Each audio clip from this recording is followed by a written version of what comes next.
Assalamualaikum warahmatullahi wabarakatuh.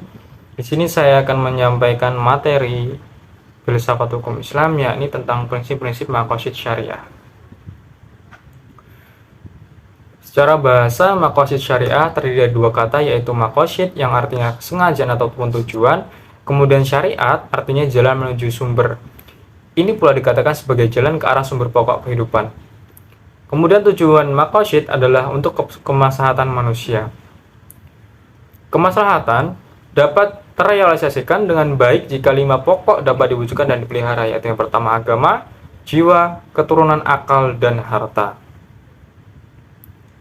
Kemudian tujuan syar'i dalam mensyariatkan ketentuan-ketentuan hukum kepada orang-orang mukallaf adalah dalam upaya mewujudkan kebaikan-kebaikan bagi kehidupan mereka, baik melalui ketentuan yang daruri, haji, dan tahsini.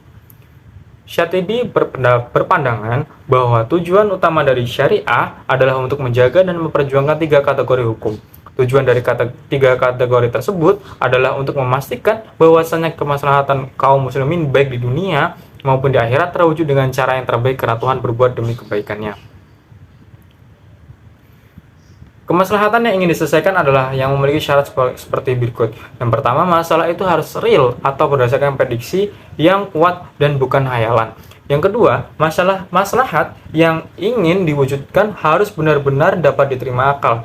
Yang ketiga, harus sesuai dengan tujuan syariat secara umum dan tidak bertentangan dengan prinsip umum syariat. Yang keempat, mendukung realisasi masyarakat daruriyat atau menghilangkan kesulitan yang berat dalam beragama.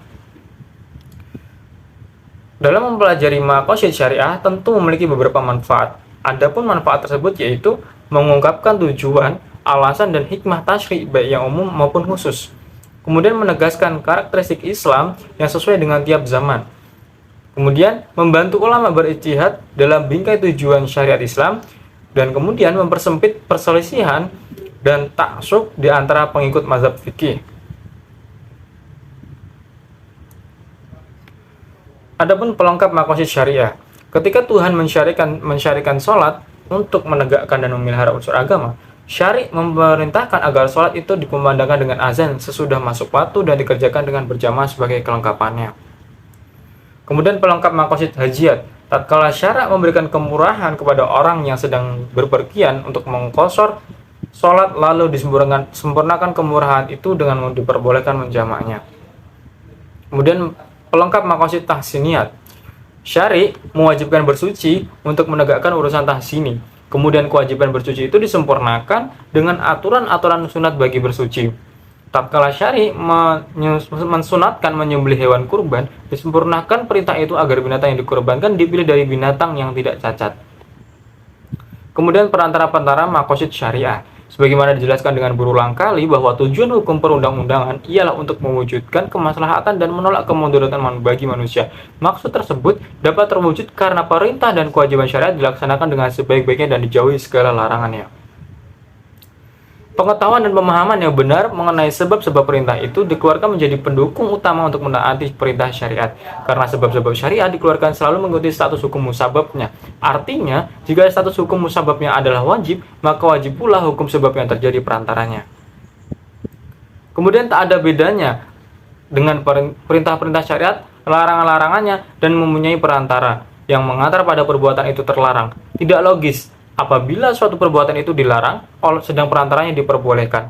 Oleh karena itu, perantara ataupun wasilah dari suatu larangan yang kuat seharusnya lah mengikuti status hukum yang diperantarai, yakni terlarang juga. Berdasarkan ketentuan tersebut, muncullah 2 kaidah yang penting, yakni sesuatu yang menjadikan kewajiban sempurna karena wajib adanya, menutup jalan menuju ke perbuatan terlarang. Demikian penyampaian materi filsafat hukum Islam tentang prinsip-prinsip maqasid syariah. Kurang lebihnya saya mohon maaf. Akhirul kalam, hadanallahu wa afa minkum wallahu muwaffiq ila aqwamit thoriq. Wassalamualaikum warahmatullahi wabarakatuh.